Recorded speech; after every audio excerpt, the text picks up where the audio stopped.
اعوذ باللہ السمیع العلیم من الشیطان الرجیم بسم اللہ الرحمن الرحیم. لیکچر کے چوتھے حصے کی طرف آتے ہیں، یعنی پریکٹیکل ڈیمانسٹریشن جو ہے ارکان کی. تو اس کے جو ریفرنسز ہیں صحیح بخاری اور صحیح مسلم کے حوالے سے وہ میں آلریڈی دے چکا ہوں. صرف فزیکل ڈیمانسٹریشن کروں گا کہ ہمیں ارکان نماز میں کس طریقے سے ہاتھوں کو اٹھانا ہے اور باندھنا ہے.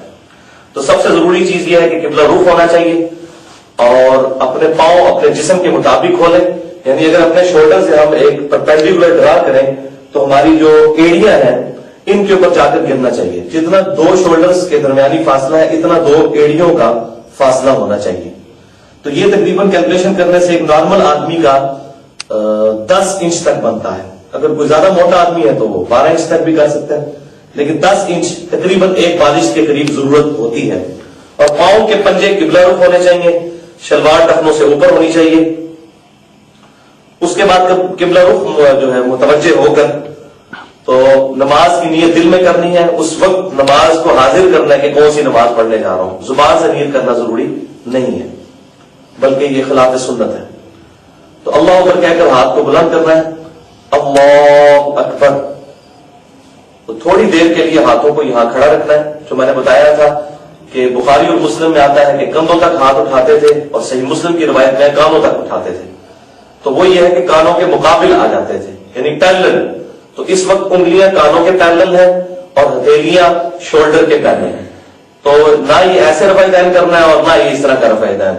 یہ اس طریقے سے اس کونی کو پیوٹ مانتے ہوئے اگر اس کو نارمل انداز میں ہاتھ کو اٹھایا جائے ایسے تو جس جگہ پر پہنچتا ہے وہ خود بخود اگر سائڈ سے دیکھیں تو یہ کانوں کے برابر اور ہتھیلیاں جو ہے وہ کندھوں کے برابر آ جاتی ہیں. اس کے بعد اللہ اکبر جب کیا اس کے بعد دائیں ہاتھ کے اوپر بائیں ہاتھ کے اوپر دائیں ہاتھ کو باندھنا ہے، بائیں ہاتھ کی زرہ پر اس طریقے سے.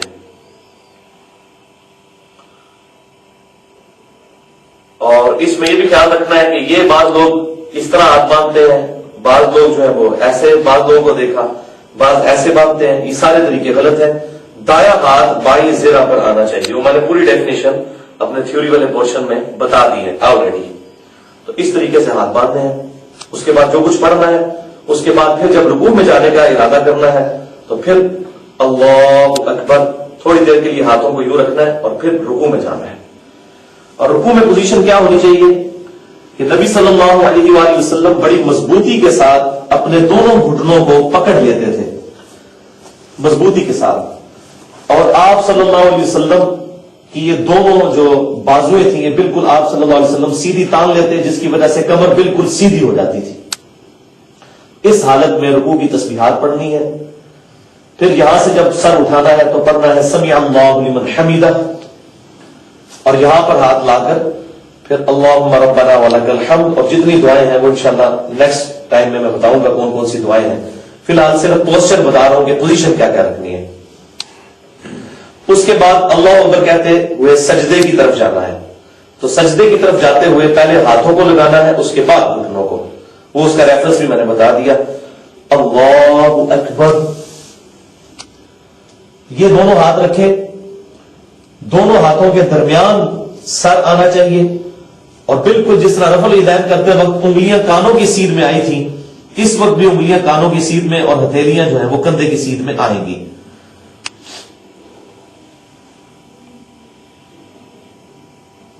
اور پیچھے سے پھر دونوں جو ایڑیاں ہیں ان کو جوڑ لینا ہے اور پاؤں کے پنجے قبلہ رخ ہونے چاہیے. یہ ایسے کرنا بھی بنا ہے، اسی طریقے سے بعض لوگ ایسے کر لیتے ہیں، یہ بھی غلط ہے. اس طریقے سے ایڑیاں جڑی ہوئی ہو اور پنجے مڑ کر قبلہ رخ ہونے چاہیے. پھر اللہ اکبر کہہ کر بایاں پاؤں بچھا لینا ہے اور دائیں پاؤں پر بائیں پاؤں پر بیٹھ جانا ہے اور اس طریقے سے دونوں ہاتھوں کو زانوں پر رکھنا ہے. یہ بھی سنت ہے اور اس طریقے سے ہاتھوں کو رکھنا بھی سنت ہے. دونوں طریقوں سے رکھنا سنت ہے. اور پھر دوسرا سجدہ کرنا ہے تو دوسرا سجدہ بھی بالکل اسی طریقے سے ہوگا اللہ اکبر کہنے سے. اور پھر دوسرے سجدے سے جب سر اٹھانا ہے تو پھر دوبارہ جلسہ کرنا ہے، جس کو ہم جلسہ استراحت کہتے ہیں. اس کے بعد جو ہے وہ دوسری رکعت کے لیے جب کھڑے ہونا ہے تو دونوں ہاتھوں کا سہارا اس طریقے سے لینا ہے. ایسے سہارا لے کر تو پہلے گھٹنے اٹھانے ہیں، اس کے بعد ہاتھوں کو اٹھانا ہے ایسے، اور واپس قیام میں آنا ہے۔ اب جب قیام میں دوسری رکعت میں ہے تو رفع الیدین نہیں کرنا، کیونکہ یہ ایون رکعت ہے، اور رکھتے جو ہے تعاقب میں رفع الیدین ہوتا ہے۔ تو یہ اوپر آتے ہوئے بعض لوگ جو ہے وہ جب دوسرے سجدے سے یا تشہد سے اٹھتے ہیں تو وہ لوگ جو ہے وہ اس طرح ہاتھوں کی مٹھیاں بنا لیتے ہیں، اور وہ کہتے ہیں کہ وہ روایت ہے کہ آٹا گوندنے والے کی طرح نبی صلی اللہ علیہ وسلم ایسے کرتے تھے، وہ روایت ویسے ہی ضعیف ہے۔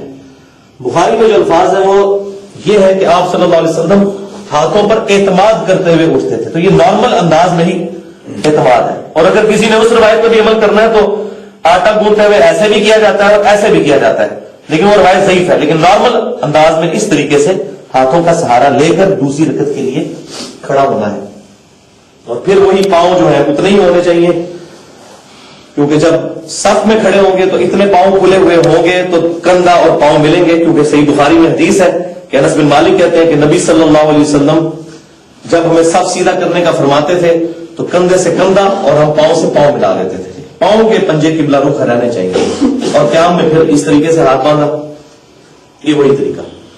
تو قیام میں ہاتھ باندھنے کا طریقہ، رفع الیدین کرنے کا طریقہ۔ اب ایک اور چیز جو ضروری ہے وہ تشہد میں، پہلے تشہد میں بیٹھنا ہے اسی طریقے سے جس طرح دو سجدوں کے درمیان بیٹھتے ہیں ایسے، اور بیٹھتے ہی دائیں ہاتھ کی درمیان کی انگلی اور انگوٹھے کا ہلکا بنا لینا ہے، اور یہ شہادت کی انگلی جو ہے اس کو یوں اٹھا لینا ہے، ہلکی سی زمین کی طرف جھکی ہوئی ہو۔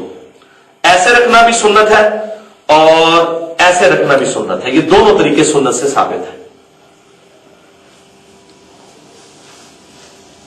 اور چونکہ درمیان والا تشہد میں اگر دعا نہیں مانگ سکتے ہیں ویسے وہ بھی ثابت ہے، تو اس کو صرف اشارے تک ہی لے کر آنا ہے۔ پھر اللہ اکبر کہہ کے جب تیسری رکعت کے لیے کھڑے ہوں گے تو پھر تیسری رکعت چونکہ 8 رکعت ہے یہ رفع الیدین سے شروع ہوگی، پھر رفع الیدین کریں گے۔ یہ ذرا سائڈ سے بھی اس کو دیکھیں، سائڈ سے دکھائیے کہ ہاتھوں کی انگلیاں جو ہیں وہ کانوں کے برابر ہیں اور شولڈر کے برابر ہتھیلیاں آ گئی۔ تو اگر کوئی کہتا ہے کانوں تک پہنچنا چاہیے تو پھر ہاتھوں کو پھر شولڈر تک تو پہنچایا نہیں جا سکتا، یہ ہے محاذی میں آ جاتے تھے، پیرلل آ جاتے تھے اس طریقے سے، اور انگلیاں نارمل کھلی ہوئی ہوں گی، نہ زیادہ نہ کم، جو عام حالت ہے اس کی، اور یہ ساری چیزیں قبلہ رخ ہونی چاہیے۔ اس کے بعد پھر ہاتھ باندھ لیے جائیں، اور پھر تیسری رکعت کو بھی مکمل کیا، اور چوتھی کو جب مکمل کریں گے اگر 4 رکعت والی ہے، 2 رکعت والی میں دوسری جو کہ آخری ہوتی ہے اس میں بھی تورک کریں گے، تو چوتھی رکعت میں تورک کریں گے یا فجر کی دوسری میں کریں گے۔ اور تورک کا طریقہ یہ ہوگا کہ یہ سجدے سے جب سر اٹھایا تو بائیں کولے پر بیٹھنا ہے اور دائیں پاؤں کے نیچے سے بائیں پاؤں کو گزار دینا ہے ایسے، اس طرف سے آگے ایسے بیٹھتے ہی انگلی بھی یوں کر لینی اشارہ، تو بائیں کولے پر بیٹھنا ہے، یہ دائیں پاؤں کو کھڑا کر کے یہ بایاں پاؤں نیچے سے گزارنا ہے، یہ صحیح بخاری میں بھی موجود ہے، باقی کتابوں میں بھی۔ اس طریقے سے رکھنا بھی سنت ہے اور اس طریقے سے رکھنا بھی سنت ہے، دونوں ہاتھ دونوں دانوں پر، یہ بھی صحیح مسلم میں ہے اور یہ بھی صحیح مسلم میں ہے، باقی سارے ریفرنس ہمارے ریسرچ پیپر پر لکھے ہوئے ہیں۔ اور پھر جب ہم تشہد کی دعاؤں میں پہنچیں گے تو آہستہ آہستہ انگلی کو یوں حرکت بھی دینی ہے، جب دعا پڑھے ہو ایسے ایسے نہیں کرنا بلکہ ہلکی ہلکی اس کو حرکت دینی ہے۔ اور پھر جب سلام پھیرنا ہے ہم نے تو السلام علیکم ورحمۃ اللہ پورا پھیرنے کے بعد، اور پھر یہاں بھی پورا پھیرنے کے بعد السلام علیکم ورحمۃ اللہ۔ اچھا، ایک حدیث میں آتا ہے ابو داؤد کی کہ نبی صلی اللہ علیہ وسلم کی کونی جو ہے یہ پوری زرہ یہ دائیں پنڈلی پر ران پر لگ جاتی تھی، تو وہ یہاں پر لگتی جب تورک بیٹھے ہو ایسے، یہ بھی سنت ہے، یہ کھڑی رہے گی اور یہ لگی ہوئی ہوگی۔ اور اگر دوسری رکعت میں بیٹھیں گے تو سنن نسائی میں حدیث ہے کہ دونوں کونیاں جو ہے وہ رانوں کے ساتھ لگتی تھی، وہ درمیان والے تشہد میں لگتی ہے ایسے، یہ دیکھیں یہ بھی سنت ہے۔ اگر زانوں پہ رکھیں گے تو ایسے رکھنا بھی سنت ہے اور یہ بھی سنت ہے، لیکن جب تورک بیٹھیں گے تو صرف دائیں لگتی ہے یہ، لہذا یہ بھی سنت طریقہ ہے، یہ بھی میں نے اس میں الحمدللہ ایڈریس کر دیا۔ اور یہ پاؤں کی پوزیشن ایسی ہونی چاہیے۔ تو یہ نماز کے سارے پوسچر جو ہے وہ مکمل ہو گئے، اور اب فزیکلی نماز پڑھنے کا طریقہ جو ہے وہ میں انشاءاللہ بیان کروں گا۔ اس کے بعد پھر نماز میں جب جماعت کے ساتھ کھڑے ہوتے ہیں تو اس کا کیا طریقہ کار ہے، اس کو بھی ایڈریس کروں گا انشاءاللہ۔ ہاں جی، اب میں انشاءاللہ تعالیٰ پریکٹیکلی نماز پڑھ کر بتاؤں گا کہ اس میں پڑھنا کیا ہوتا ہے۔ پوسچرز پہلے ہی ایڈریس کر دیے، اب اللہ کا نام لے کر نماز شروع کرتے ہیں۔ تو کس طریقے سے نماز کی پہلے میں بتاؤں گا ایٹ لیسٹ درجہ نماز کا کیا ہونا چاہیے، اس سے کم پہ تو نماز ہوگی نہیں، کہ کتنی 3 تسبیحات اور یہ اس طرح کی چیزیں۔ اس پوزیشن میں کھڑے ہونا ہے، تو جتنی دیر کے لیے میں رفع الذہن کروں گا اتنا آپ نے کرنا ہے سکون کے ساتھ۔ اللہ اکبر، سبحانك اللهم وبحمدك وتبارك اسمك وتعالى جدك ولا إله غيرك، أعوذ بالله من الشيطان الرجيم، بسم الله الرحمن الرحيم، الحمد لله رب العالمين، الرحمن الرحيم، مالك يوم الدين، إياك نعبد وإياك نستعين، اهدنا الصراط المستقيم، صراط الذين أنعمت عليهم غير المغضوب عليهم ولا الضالين، آمين۔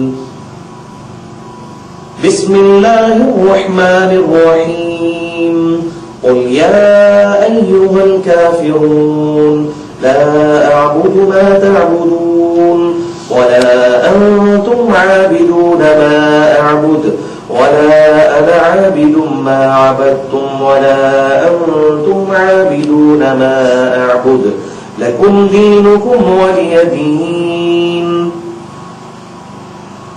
الله أكبر، سبحان ربي العظيم، سبحان ربي العظيم، سبحان ربي العظيم، سمع الله لمن حمده، اللهم ربنا ولك الحمد، الله أكبر، سبحان ربي الأعلى، سبحان ربي الأعلى، سبحان ربي الأعلى، الله أكبر، رب اغفر لي، رب اغفر لي، الله أكبر، سبحان ربي الأعلى، سبحان ربي الأعلى، سبحان ربي الأعلى، الله أكبر۔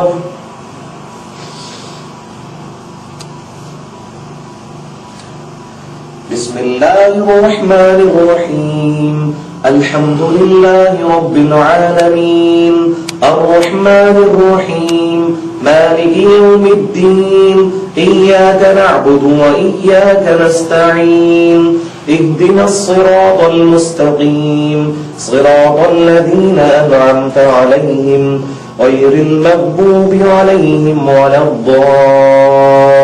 الضالين، آمين۔ بسم الله الرحمن الرحيم، قل هو الله أحد، الله الصمد، لم يلد ولم يولد ولم يكن له كفوا أحد، الله أكبر، سبحان ربي العظيم، سبحان ربي العظيم، سبحان ربي العظيم، سمع الله لمن حمده، اللهم ربنا ولك الحمد، الله أكبر، سبحان ربي الأعلى، سبحان ربي الأعلى، سبحان ربي الأعلى، الله أكبر، رب اغفر لي، رب اغفر لي، الله أكبر، سبحان ربي الأعلى، سبحان ربي الأعلى، سبحان ربي الأعلى، الله أكبر۔ التحيات لله والصلوات والطيبات، السلام عليك أيها النبي ورحمة الله وبركاته، السلام علينا وعلى عباد الله الصالحين، أشهد أن لا إله إلا الله وأشهد أن محمدا عبده ورسوله، اللهم صل على محمد وعلى آل محمد كما صليت على إبراهيم وعلى آل إبراهيم إنك حميد مجيد، اللهم بارك على محمد وعلى آل محمد كما باركت على إبراهيم وعلى آل إبراهيم إنك حميد مجيد. اللهم إني أعوذ بك من عذاب جهنم ومن عذاب القبر ومن فتنة المحيا والممات ومن شر فتنة المسيح الدجال. اللهم ربنا آتنا في الدنيا حسنة وفي الآخرة حسنة وقنا عذاب النار. لا إله إلا أنت سبحانك إني كنت من الظالمين. السلام علیکم ورحمۃ اللہ. السلام علیکم ورحمۃ اللہ. اللہ اکبر. تو یہ طریقہ تھا 2 رکعتوں کا. 4 رکعتیں ہوں گی تو 4 رکعتوں کے بعد تورک بیٹھنا اور درمیان والی تشہد جو ہے وہ عبدو و رسولو تک بھی اور پوری بھی پڑھ سکتے ہیں. تو یہ طریقہ کار ہو گیا کم از کم جو نماز قابل قبول